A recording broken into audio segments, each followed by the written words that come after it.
Kjo është lagja Dizhonska, rruga me numër 21. Banorët e kësaj rruge përveç acarit të dimrit që ka kapluar vendin dhe temperatura deri në -20°C, po përballen edhe me mungesën e energjisë elektrike, ku 24 orët e fundit nuk ka pasur as pak rrymë.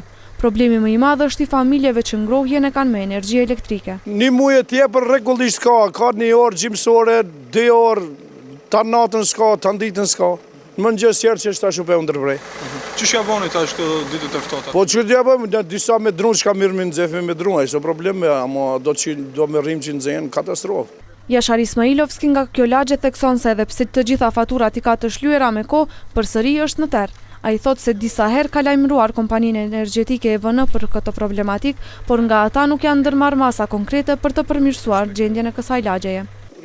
Unë jam një ndër që i paguaj të gjithë në rregull i paguaj, edhe prap nuk kena rrim.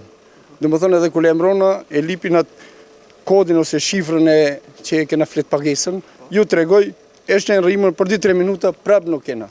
Këtë kohë sot shekulli 21, mos me pas rrim.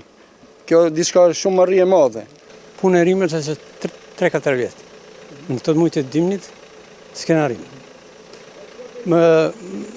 Kanë 24 orë s'kena rrim. Nga kompania EVN Maqedoni në linjë telefonike për TV21 thonë se këtë probleme kanë vetëm ajo pjesë e cila nuk e lejon ndërrimin e rrjetit distributiv. Anastas Kovačević gjithashtu tha se në këtë pjesë ku çdo ditë digjen sigurisat ka ngarkesë në rrjetin distributiv, shfrytzues që harxojnë shumë energji elektrike, por ka edhe nga ato të cilët nuk e paguajnë.